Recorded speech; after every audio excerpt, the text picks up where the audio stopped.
Batish. He is DGM Science City. He is with us today. And Sashikal sir. Sashikal ma'am, welcome ma'am. Mita ma'am, welcome. Thank you. Good to be here. Good It's to our talk pleasure, to ma'am. kids always. Hanji? So, good afternoon everyone. जैसा कि आप लोग सब जानते हैं कि हम लोग जो सस्टेनेबल डेवलपमेंट गोल्स को फोकस करते हुए हम लोगों ने आप लोगों के लिए कुछ एक्टिविटीज प्लान करी हुई हैं जो हम लोग हर मंथ 2 बार मिलते हैं under this program ST ask program. और आपके साथ मौजूद हैं Miss Meeta Nangia Goswami. She is an expert education for sustainable development. She is director education for sustainable development WWF से के साथ भी मैम जुड़ी हुई हैं। और हमारे साथ हैं mister Sheeraj Batish DGM science city and वो नोडल ऑफिसर भी हैं इस प्रोग्राम के। आप सब लोग जानते होंगे कि हमारे आज के वेबिनार का जो टॉपिक है वो एंडेंजर्ड स्पीशीज को लेकर है, क्योंकि आप लोग हम लोग पिछले 22 दिन तक हम लोग बहुत सारी एक्टिविटीज में इन्वॉल्व थे और उनमें से हम लोगों ने बायोडाइवर्सिटी की बात करी और वहां पे हम लोगों ने एनिमल बायोडाइवर्सिटी की भी बात करी। तो आप लोग बहुत अच्छे से अवेयर हो कि हम लोग पिछले 22 दिनों में इंटरनेशनल बायोडाइवर्सिटी डे को पर फोकस करके हम लोगों ने बहुत कुछ जो है बायोडाइवर्सिटी पे बात करी है। और अभी जो आज का टॉपिक है वो है endangered species, implications of declining population, threats and way forward। और जैसे कि मैंने आपको पहले ही बताया कि हमारे एक्सपर्ट हमारे साथ हैं मिस मीता नांगिया गोस्वामी। सो बहुत ज्यादा समय ना लेते हुए हम लोग फॉर्मली स्टार्ट करते हैं इसको और मैं रिक्वेस्ट करूंगी mister Sheeraj Batish DGM science city से कि वो just to say welcome to ma'am, so to our experts and to the participants. So please. Thanks, Kamalji. Ma'am, it is a great honor for me to welcome you, Meeta Nangia Goswami. As Kamalji has shown, she is one of the eminent persons in this field because, ma'am, we have been working for both the things, for the sustainable development goals and for the awareness regarding the conservation of forest and all those things with the environment. And as Kamal has told that we had been organizing this series of programs. We had set up these SDG Ask Clubs, basically for the development of attitude, skill, knowledge, regarding particularly among the students regarding the various goals. So we had been working from the different goals, and for the last 22 days, we had been on this biodiversity day celebrations were going on. So in this context, now we are talking about the SDG goal 15, that is the life on the land. And as we know that we are aware that the forests are the more say habitat to 80% of all the terrestrial life which is present there, which is animals, plants and insects. So it is very much important for, as we see that now in the Punjab at least we don't find forests as such. We just say it is along the road, river lines or canals. So and we are losing a lot of species which we used to see in the older days, the animals or the birds which were oftenly seen. We are not able to see them nowadays. So, and to give the students that if the forests are not safe, there will be a lot of the fear of the lot of the species may disappear from our planet and are getting endangered.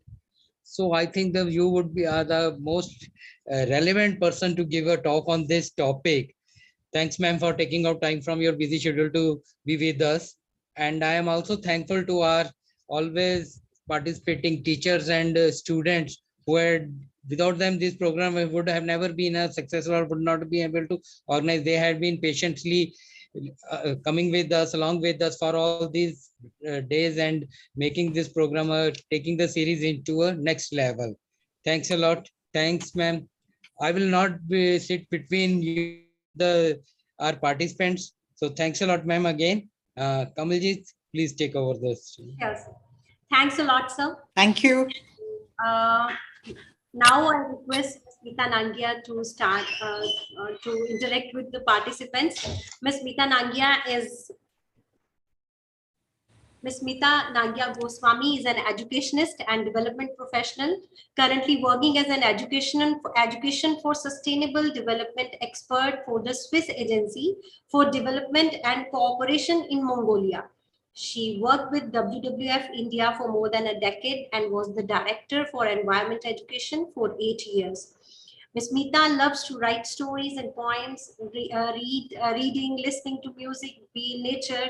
So this was a brief introduction about our today's expert, and now I hand over the stage to her. So over to you, ma'am.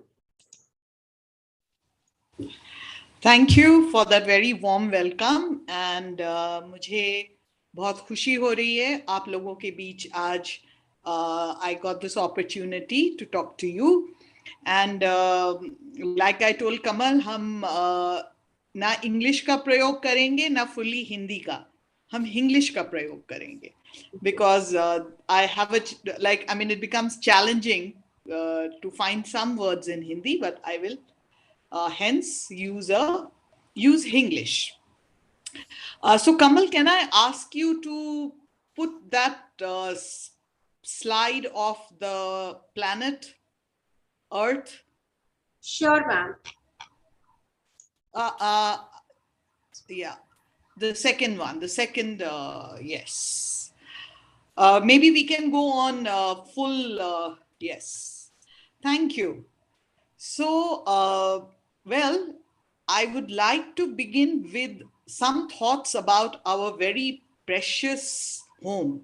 ये बहुत ही एक unique हमारा घर है जिसमें हम सब रहते हैं, और जब मैं सब कह रही हूँ तो वो 8.7 मिलियन जो स्पीशीज साइंस ने डिस्कवर की हैं, और पता नहीं और कितनी स्पीशीज हैं जिनके बारे में अभी भी रोज नहीं कहते हैं कि almost 18,000 species are being discovered every year.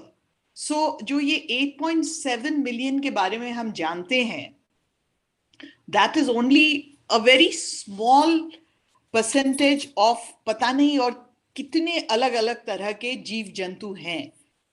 और ये जो घर है हम सबका घर है, लेकिन और ये घर है भी बहुत पुराना, ये कितने 4.5 बिलियन ईयर्स ओल्ड है, और इसमें जो जीवन शुरू हुआ था that was about 3.7 billion years ago.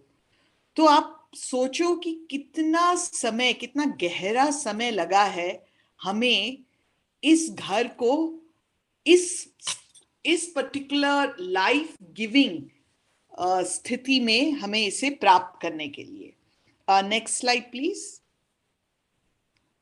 Kamal, can you please go to the next slide? No, yes. लेकिन मानव जाति को लगा कि हम ही सिर्फ प्राणी है जिसके लिए ये पृथ्वी बनी है, और लेकिन एक्चुअली हम ये जो अलग जीव जंतु हैं, हम उनमें से एक हैं. We are just another species amongst all the species that exist on this earth. और दुख की बात ये है कि अभी जो वर्ल्ड में नेचुरल एरियाज है जिसको हम विल्डरनेस कहते हैं, उसका सिर्फ 25% ही बचा है. एंड अगर आप 1970 से आज तक देखें तो जो पॉपुलेशन साइजेस हैं of mammals, birds, fish, amphibians, reptiles, उन सब में हमने देखा है कि वो एक अलार्मिंग रेट पे ड्रॉप कर रहे हैं at the rate of 68% since 1970. इन सब अलग अलग जीव जंतु की जो पॉपुलेशन है, they have shrunk by 68% since 1970. अभी प्रश्न ये उठता है कि why are we losing all of this nature? And अगर हम इस पे थोड़ा सोच विचार करें तो we find that in the last 50 years there has been an explosion of global trade. और जब हम कहते हैं ग्लोबल ट्रेड, उसका मतलब है और प्रोडक्शन और कंजम्पशन। हमें वो क्या होता है, पेप्सी का ऐड है ना, दिल मांगे मोर। The human species seems to be not getting just enough of the material world. और बेटर गाड़ियां चाहिए हमें, बड़े घर चाहिए हमें, और अलग अलग तरह के फैशनेबल क्लोथ्स, खान पान. We just want more and more. That is one of the main reasons why we are losing nature and natural habitats. And of course, when you say global trade, like I said, consumption, हमारा और हमें उपभोग करना, जो मानव जाति की उपभोग करने की शक्ति है वो बहुत ज्यादा बढ़ गई है। और उसके साथ जो कंज्यूमर्स हैं, ह्यूमन पॉपुलेशन, उसका भी बहुत बड़ा ग्रोथ हुआ है। एंड उस ग्रोथ के साथ बहुत तेजी से अर्बनाइजेशन की तरफ भी हम बढ़े हैं। और इसी वजह से हमारी एक स्पीशीज को और जगह चाहिए, और जगह चाहिए। और इसकी वजह से there has been a huge pressure on nature and on the planet. Next slide please. And agar aap Kamal, can you please go to the next slide? And hence we have landed in a really bad state where there is habitat loss, there is climate change, and there is overfishing and overharvesting of every possible natural resource. क्योंकि हम अपनी जब जिंदगी जीते हैं, there is nothing, ऐसी एक भी चीज नहीं है जो हम प्रकृति से नहीं लेते हैं। तो अगर हमारी पॉपुलेशन बढ़ती जा रही है और हमारी मांगे भी बढ़ती जा रही हैं, तो उसका नेगेटिव असर तो प्रकृति पे ही पड़ेगा ना, वो घटता ही जा रहा है। और मैं in this talk, I don't want to talk about the SDGs एक करके और on SDG 15 in particular, क्योंकि सारी SDGs are interrelated because everything is interconnected.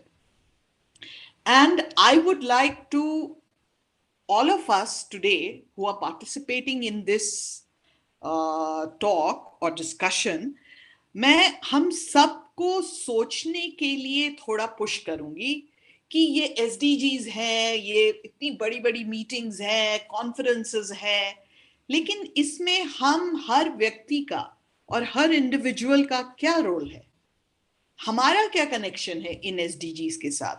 अगर 68% ड्रॉप हो गई है पॉपुलेशन इन स्पीशीज की, तो हम चंडीगढ़ के स्कूल में पढ़ रहे हो या पंजाब में हो या मैं यहाँ मंगोलिया में बैठी हूँ, हमारा क्या रिश्ता है इनके साथ, हमने क्या किया, हम तो काफी ठीक ठाक जी रहे हैं। सो ये समझने के लिए, ये समझना बहुत जरूरी है, क्योंकि अभी वक्त आ गया है not for more knowledge but for action. It's an emergency that we are in the middle of and we have to act. Kamal, next slide please. Kamal, yeah.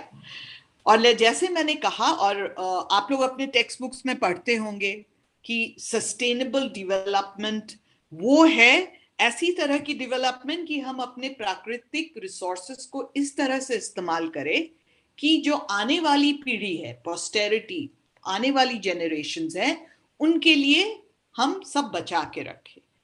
और अगर हमें सस्टेनेबली डेवलप करना है तो हमें सबसे पहले ये समझना जरूरी है कि जो प्राकृतिक डोमेन है या एरिया है, और हम जहां हमारी बायोजियोग्राफी है, जैसे जैसे प्राकृतिक जगह पे हम रहते हैं, उससे हमारा समाज और हमारी संस्कृति बनती है। अगर आप हाई माउंटेन्स में रहते हैं तो आपका खान पान, आपकी पोशाक और आपके जो संगीत है या आपकी कला है, आप उस प्रकृति के हिसाब से वो डेवलप होता है। और जो हमारी इकोनॉमिक एक्टिविटी है या आर्थिक जो हमारे कामकाज हैं, वो हम यूज करते हैं कि हमारा समाज एक न्यायिक वे में, एक फेयर वे में, कि सबको एक डिग्निटी मिले और सब वो जो इनकम है आर्थिक एक्टिविटीज से वो सर्क्यूलर हो, गोल हो और वो सब में इक्वली डिस्ट्रीब्यूटेड हो। तो जब ऐसा ढांचा होता है तो हम कहते हैं कि हम सतत विकास या सस्टेनेबली डेवलप हो रहे हैं। लेकिन आज आपको पता है कि the planet is in a crisis. There is climate change, there is a conflict, there is a war going on right now in 2022 जहां हजारों लोग मर रहे हैं और जो गरीब और अमीर के बीच में जो डिस्टेंस है वो बढ़ता ही जा रहा है। तो हम सिर्फ बातें अगर हम करें, जैसे ग्रेटा थनबर्ग के बारे में आप लोगों ने देखा होगा, फ्राइडेज फॉर वो अपना कैंपेन चलाती है स्कूल्स का, और वो कहती है that it's time to stop doing blah blah blah, stop talking and start doing. And that is why अभी वर्ल्ड ने, यूएन ने प्लान बनाया है पूरे विश्व के लिए, पूरे वर्ल्ड के लिए, कि दे हैव 17 एसडीजीज, और ये गोल्स अगर हम इन्हें प्राप्त करें तब हमें लगेगा कि हाँ हमारा प्लैनेट थोड़ा सा ठीक ठाक चल रहा है। और इसके लिए स्कूल्स में सब जगह एसडीजीज के बारे में बहुत इंफॉर्मेशन फैलाया जा रहा है। लेकिन the important thing is not to just know the SDGs, but to understand कि हम हर व्यक्ति का रोल क्या है इस SDG के फ्रेमवर्क में। Next slide please.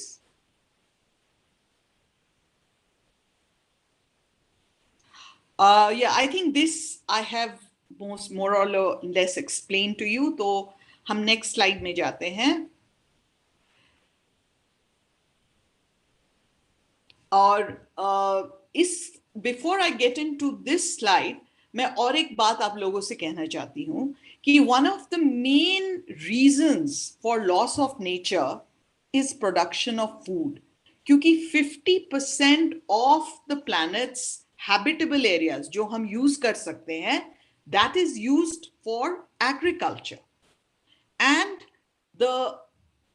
the strange thing is that 1/3 of the food that is produced is wasted.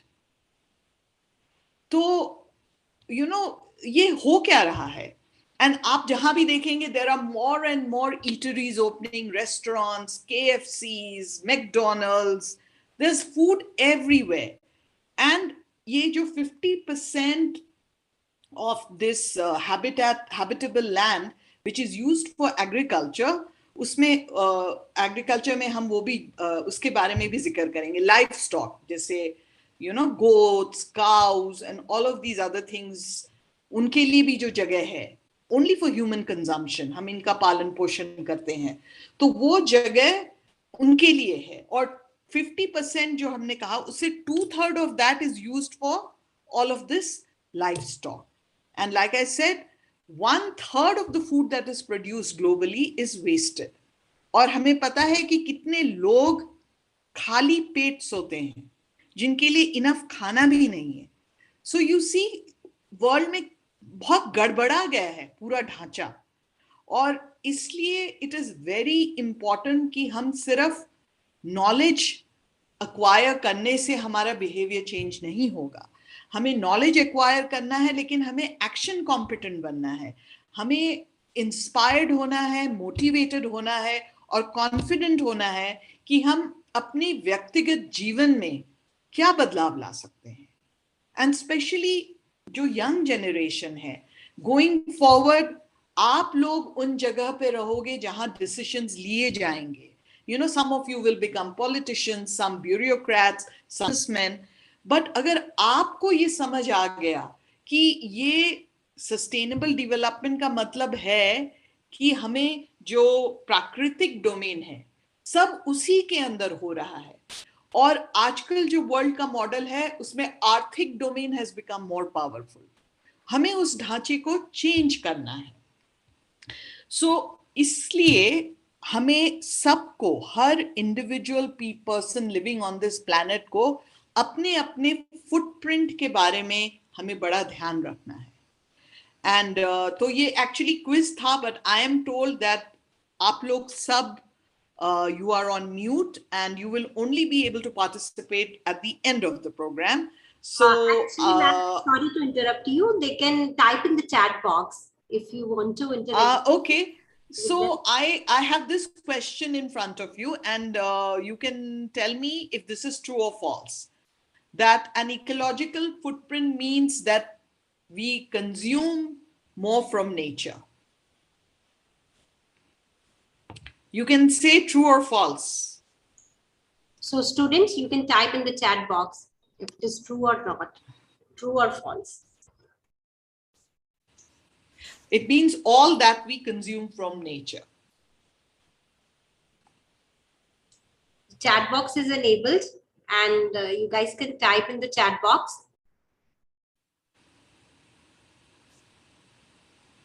True. Okay, true, true, true. Everybody's saying true.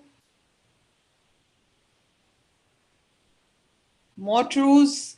Okay, so I guess the drift is that it is true. So Kamal, can you click on the next? Just click and the answers will appear.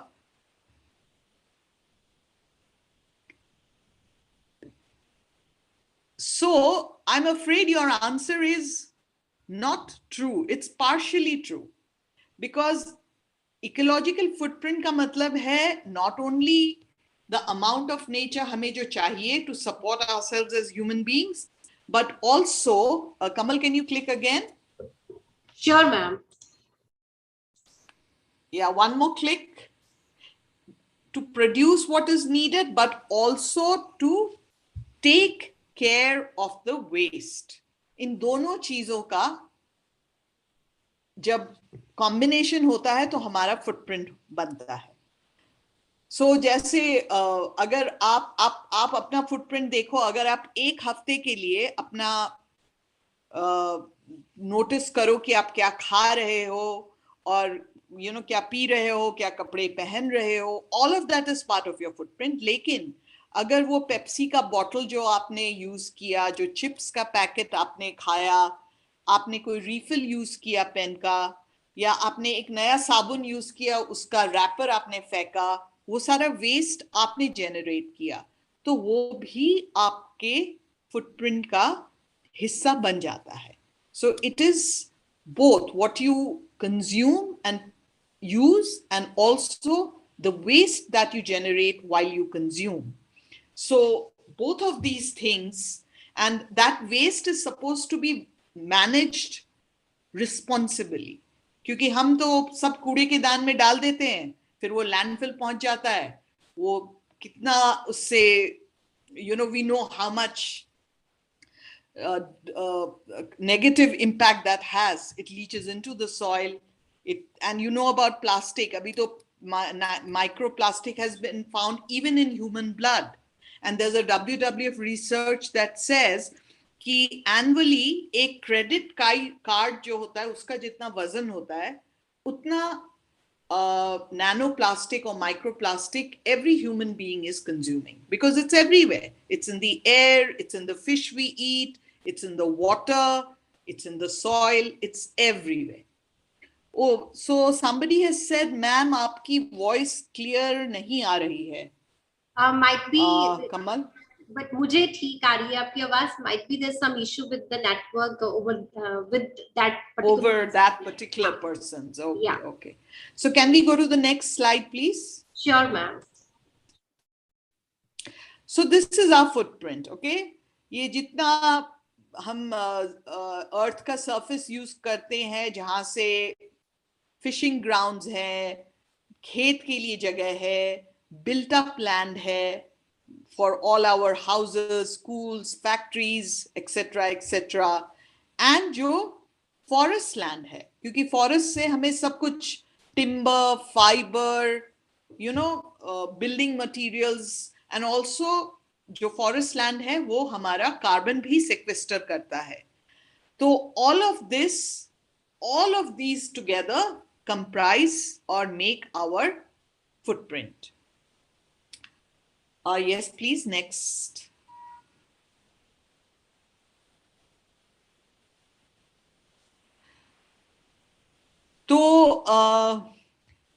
तो ये एक calculation है कि अर्थ का जितना total area है उसमें सिर्फ 1/4 ही बायो कैपेसिटी है जिसका हम इस्तेमाल कर सकते हैं, और अगर हम उसे डिवाइड करें विद द वर्ल्ड पॉपुलेशन, तो अगर एक दुनिया है जहां सब कुछ फेयरली डिस्ट्रीब्यूटेड है कि सबको अपना हक और हिस्सा मिलता है इक्वली, तो एक एक पर्सन का एक एरिया होता है इकोलॉजिकल स्क्वायर, इकोलॉजिकल फुटप्रिंट का, जो हर इंसान जो इस पृथ्वी पे रह रहा है उसको मिलना चाहिए।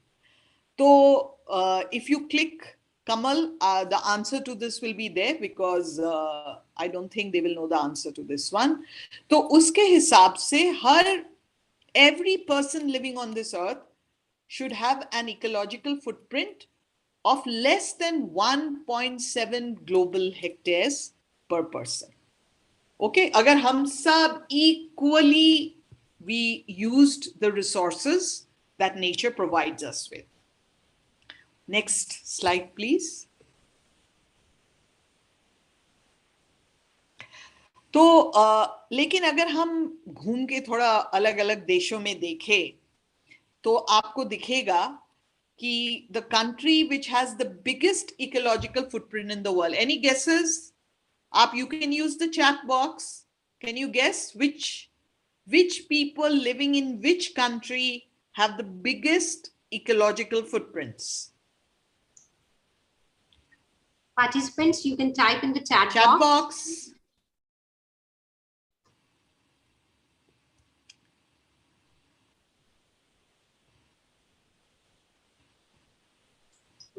Any guesses? No guesses from anyone? I think they don't know the answer. So okay, so if you click, the answer is going to be there.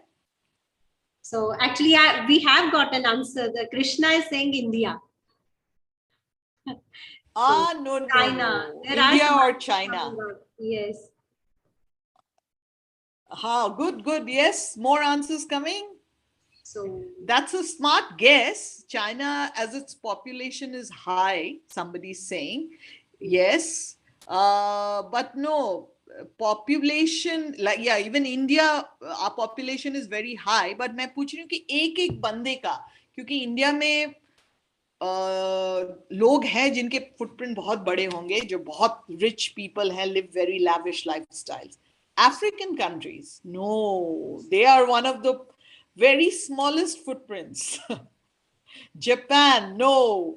I'm sorry, nobody wins this quiz. So Kamal, can you tell us the answer? Yeah, sure.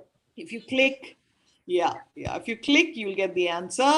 So Qatar has an ecological footprint of 14.4. Qatar कहाँ है पता है ना? Middle East में है, बहुत rich देश है, because they have lot of oil and lot of minerals, and वो सारी चीजें अपनी import करते हैं ज्यादातर.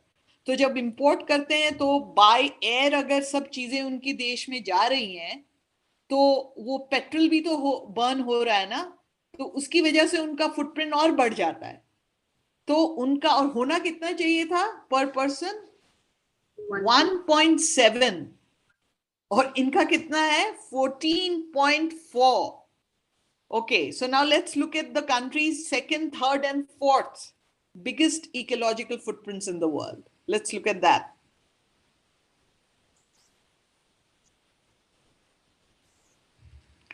तो लक्समबर्ग करके यूरोप में देश है, which is 12.9. UAE, which is United Arab Emirates, Dubai, all of those countries, that's 8.9. USA is 8.1. और ये मैंने मंगोलिया का निकाला था because I'm currently working here. उनका है 7.7. And your homework is to go and find out what is India's ecological footprint. One every Indian का कितना है, क्योंकि इंडियंस का फुटप्रिंट छोटा है, 1 point something है, लेकिन वी आर 1.3 बिलियन इंडियंस, तो इकट्ठे हमारा भार ऑन द प्लैनेट बहुत हो जाता है ना. So that's why I think you got confused. You said China because their population is more. Yes, the population is more. They're the highest population in the world, but the individual footprint of every Chinese person is not as high as that of an American or that of a Qatari. Unka bhi some 2 point something hai. It's not as big as these other footprints. So that is the whole thing. Okay, can we move to the next one, please? और अगर हम अमेरिकी तरह की उनकी जैसी जीवन शैली हम अगर अडॉप्ट करना चाहें तो हमें 4.5 मदर अर्थ्स की जरूरत है और है हमारे पास कितने? एक ही अनोखा यूनिक लोनली ब्लू प्लैनेट है हमारा जो हम सबका घर है और जो अभी बहुत ही क्राइसिस में है. अगर 1.5 डिग्री सेल्सियस से ज्यादा हमारा टेम्परेचर राइज हो जाए इन द नेक्स्ट 15 years, तो जो आप देख रहे हैं, सुन रहे हैं, यहाँ टॉर्नेडो, वहां फॉरेस्ट फायर, फ्लड्स, कहीं पे ड्राउट, कहीं पे बिल्कुल पानी नहीं है तो कहीं पे फ्लड है. जैसे मैं असम से हूँ, वहां पे अभी इतनी खराब बाढ़ आई हुई है और अगर आप न्यूज में देखें अफ्रीका में ऐसी जगह है जहां एक बूंद पानी नहीं है लोगों के पास. आपने देखा होगा ऑस्ट्रेलिया में कोआलास वगैरह की कितनी हालत खराब हो गई थी अभी फॉरेस्ट फायर्स में. अमेरिका में रोज अलग अलग तरह के टॉर्नेडोज आ रहे हैं. And you saw recently Germany में कितने बुरे फ्लड्स आए थे जहां लोगों ने कभी सुना भी नहीं था. तो अगर हम इसी तरह प्रकृति का नाश करते रहे और फैक्ट्रीज और हमें कंजम्पशन चाहिए और चीजें चाहिए हमें और हम बस प्रकृति का नाश करते रहे और सिर्फ हमें लगता है कि हम ही सब कंज्यूम करें, तो that is not going to be possible. We have to stop and we have to change our ways.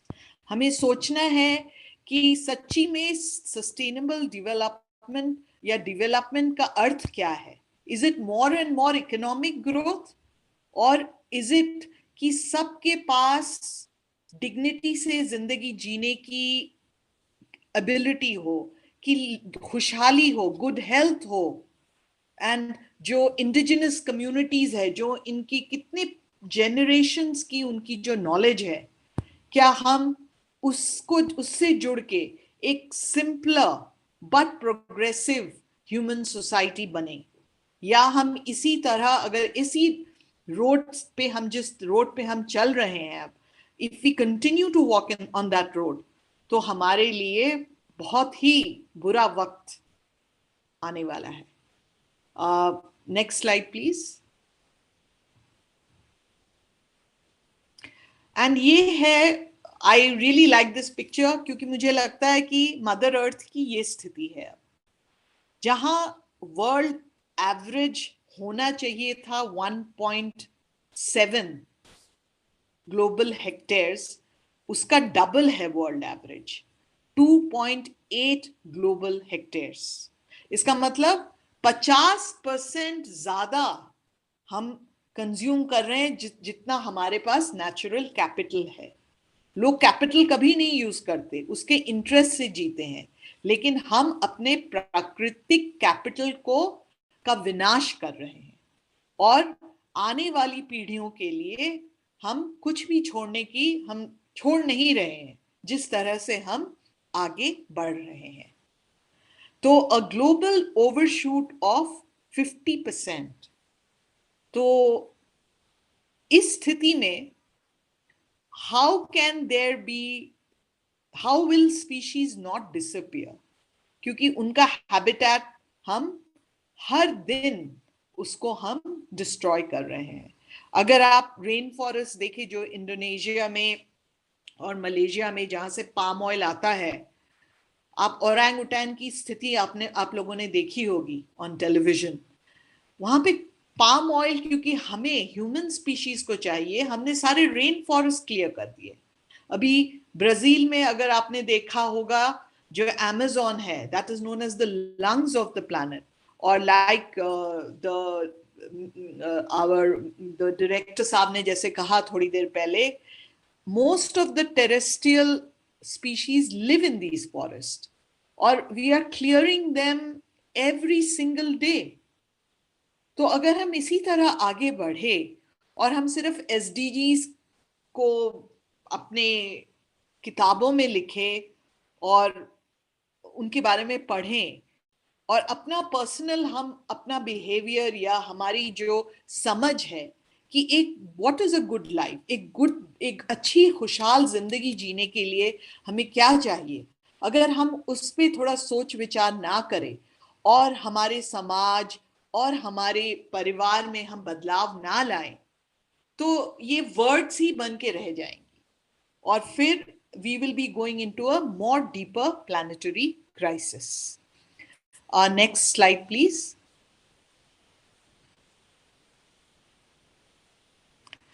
So these are places where you can go and calculate your footprint. अगर you want to know कि मेरा footprint क्या है, आप इन websites पे जाके अपने footprints को calculate कर सकते हैं. Next slide, please. और कैलकुलेट करने के बाद you should all have a plan कि हम क्या कर सकते हैं. मेरे को लगता है कि बहुत बार बच्चे और जो युवा हैं उनमें जो शक्ति है और जो क्रिएटिविटी है और इनोवेशन, वो हमारे जनरेशन में नहीं है. Because my generation and the generation before me, we made this mess, right. लेकिन आप लोगों में एक नया विजन है, एक नई ऊर्जा है, and you can bring a lot of change. आप अपने इर्द गिर्द देखिए कि अपने स्कूल में मैं क्या चेंज कर सकती हूँ या सकता हूँ. मैं अपने जहां मैं रेजिडेंशियल कॉलोनी में रह रहे हैं या हाउसिंग सोसाइटीज में रह रहे हैं, वहां पे हम क्या चेंज कर सकते हैं.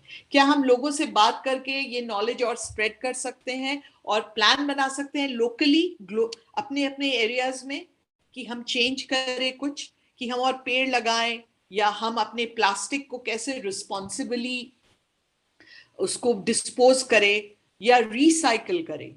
क्योंकि अभी जो इकोनॉमी है वो लीनियर नहीं हो सकती कि हमने चीजें यूज की, फेंकी और भूल गए. हमें जो भी चीज हमें यूज करनी है, हमें उसको गोल गोल सोचना है. दुनिया गोल है, प्लैनेट गोल है, हमें भी गोल गोल यूज करने की हमें we have to learn how to do that. And इसलिए we have to think about circularity of using things in a way that we can keep using them. Like आपके अगर बड़े भाई बहन हैं, उनके कपड़े क्या आप उनको यूज कर सकते हैं, उनकी पुरानी किताबें और अपनी चीजें. ये नहीं है कि लेटेस्ट सब चीज लेटेस्ट चाहिए, नहीं. Make it a fashion statement कि पुराना यूज करो, उसको अच्छे से इस्तेमाल करो.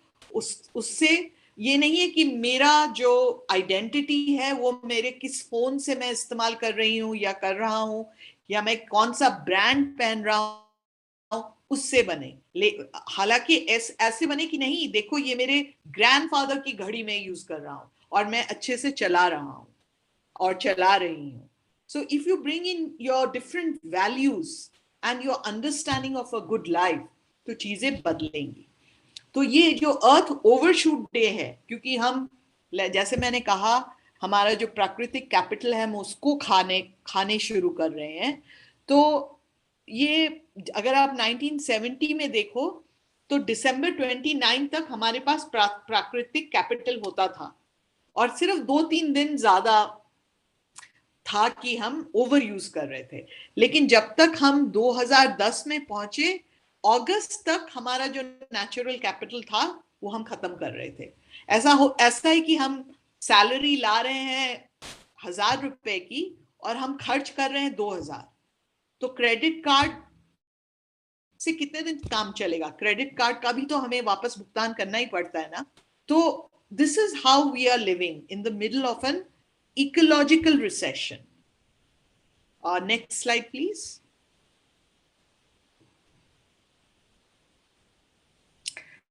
तो Kamal, I don't know how if I can translate this into Hindi. अच्छा, so एक जरिया है. I can. Do I have time? How much time do I have? You can take another 5 minutes, ma'am, and at the same time, would like to tell you that you can continue in English also, because if you are not able to like translate in Hindi, it's okay. Okay. Fine, Oh yeah, because yeah. So in 5 minutes, I can quickly just wrap this up by saying that कि एक तरीका है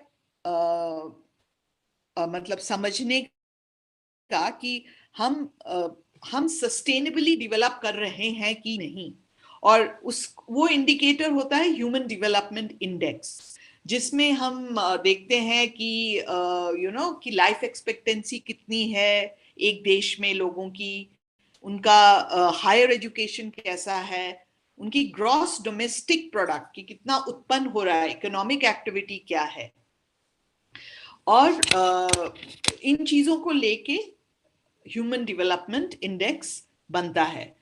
और next slide please.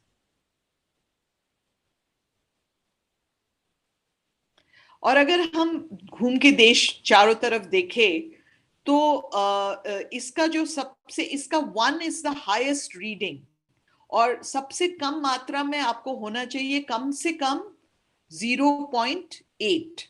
अगर उससे कम हो तो इसका मतलब आपका जो ह्यूमन डेवलपमेंट इंडेक्स है वो अच्छा नहीं है.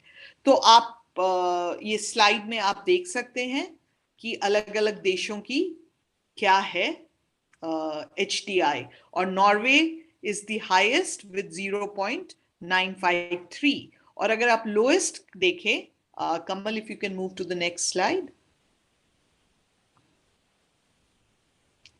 तो इसमें ज्यादातर African nations are there which have very poor HDIs, and even India's HDI is not 0.8 yet. It stands at 0.6, almost 7, but still below the acceptable quality of life. क्योंकि India में भी जो बहुत गरीब है तो बहुत ज्यादा गरीब है, और जो ज्यादा अमीर है तो बहुत अमीर है. So there is a huge gap between the rich and the poor, and ये गैप कम नहीं हो रहा है. This gap is only increasing. So can we move to the next slide please. तो इसमें मंगोलिया, और if you can just click you will get Mongolia and India's HDI readings. So 0.735 and India's is 0.647. So agar we think that we are developing very sustainably, that is not it's a delusion. We are not, because ek to hamara footprint is not very big, but it is also our HDI reading is very small, which is not good. So agar can you go to the next slide please.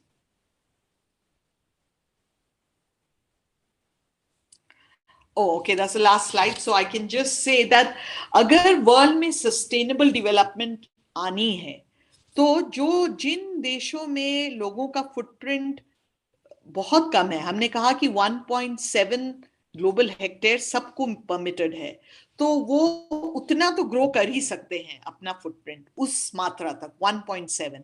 और जिन देशों में बहुत ज्यादा बड़े footprint है, जैसे कतार में 14.4 है, अमेरिका में 8.1 है, उन देशों को अपना फुटप्रिंट छोटा करना है और अपना HDI मेंटेन करना है. और हमारे जैसे देशों में जो फुटप्रिंट बहुत छोटे हैं लेकिन हमारे पॉपुलेशन भी इतनी ज्यादा है, तो हमारे फुटप्रिंट अगर हम बहुत ज्यादा बढ़ा दे तो हमारी जो प्राकृतिक रिसोर्सेज हैं उन पे बर्डन और ज्यादा हो जाएगा. लेकिन हमें अपने फुटप्रिंट पे ध्यान देते हुए अपना ह्यूमन डेवलपमेंट इंडेक्स को कि हम एटलीस्ट 0.8 तक पहुंचे, कि हमारे यहाँ लाइफ एक्सपेक्टेंसी, इसका मतलब लोगों के स्वास्थ्य बेहतर हो जाए, जो हवा है, पानी है, वो प्योर हो, अच्छी खुशहाली हो. आपको पता है दिल्ली में कितना pollution है ना? You enter Delhi and your eyes sting because the air quality index is so bad. आप यमुना नदी को देखो, हालत खराब है. उसकी मच्छी खाओ तो कहते हैं उसमें इतना mercury है, इतना lead content high है कि you might get different kinds of diseases.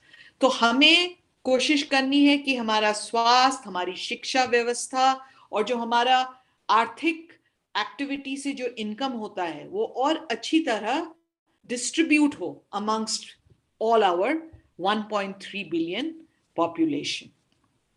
And that is why it is important कि जब हम SDGs की बात कहते हैं तो that is not just something distant or far away, and just knowing about them is not enough. अभी आपको अपने अपनी जगह पे, अपने अपने कॉन्टेक्स्ट पे एक व्यक्तिगत तरीके से सोचना है कि I as a citizen of this planet, as a citizen of this country, what can I do to change things? Because for the world to achieve sustainable development, each one of us has to make an effort. And I know कि हमारे हाथ में सब कुछ नहीं है.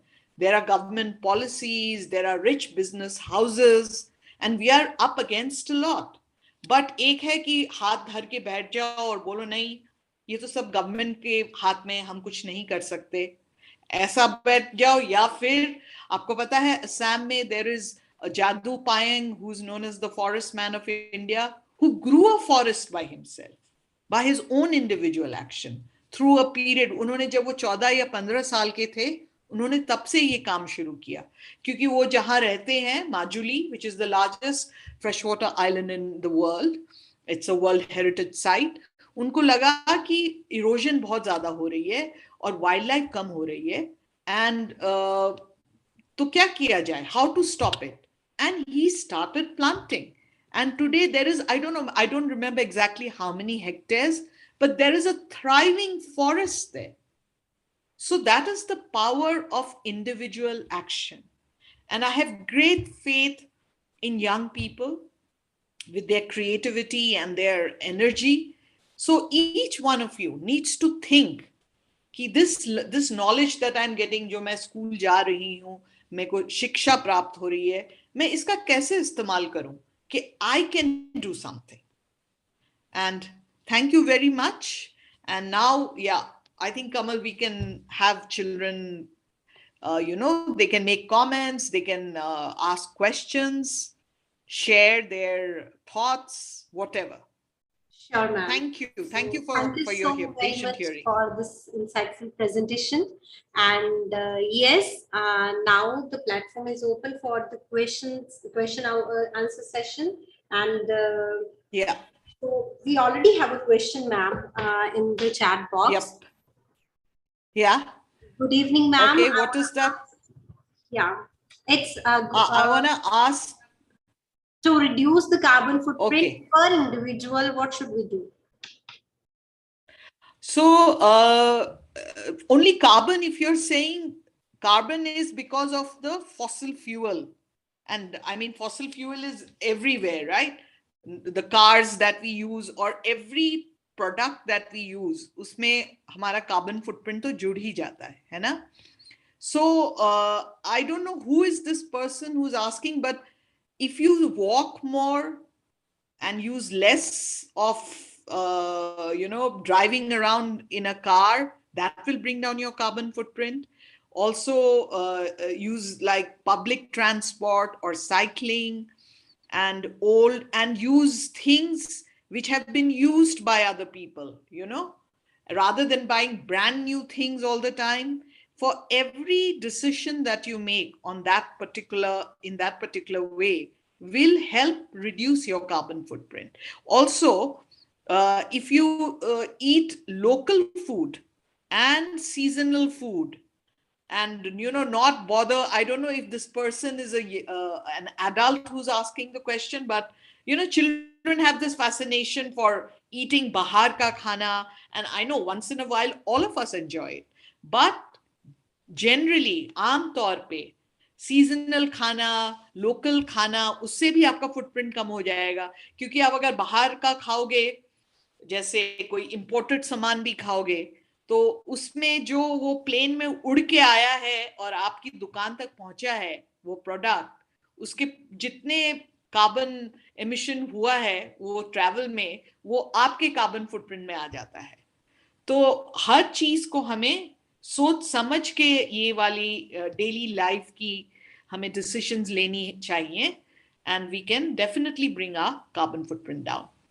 So I hope Simranjeet. I hope that answers your question. Yeah. So Simranjeet, I assume she's a student, and Simranjeet, I hope you got the answer to your question. And there's another question, ma'am. Asmita is asking that can we conclude the increased ecological footprint is related directly to the extinction of some species? Absolutely, Asmita, because it is, this age is known as Anthropocene. कहते हैं कि इतनी जो change हुई है planetary boundaries, जो planet is, the resources here are not infinite, you know, they are finite resources. हमारी मांगे infinite होती जा रही हैं, and for every pattern of rising consumption, there is some forest that is cut down, there is some loss of some habitat, and when habitat is gone, you have species that go extinct. So all our activities, the bigger our footprints get, the more nature is threatened. Like I said, I told you, it is global trade, it is consumption, human population growth, and urbanization, which are leading to the loss of nature. And when you, that means extinction of species or species being endangered. Like, if you remember, I said 68% of all these different populations, 68, they have come down by 68% since 1970. And you saw the World Overshoot Day, that every decade, our consumption of nature is increasing. We are finishing what nature it has to give us, because nature को भी तो time चाहिए ना, to regenerate, to rest. If हम सारी fish इकट्ठे हम ले आए to sell in the market, and we leave no baby fish there to grow into becoming big fish who can then produce more fish, how is nature going to survive? We are just, because humans want more profit, want more economic growth.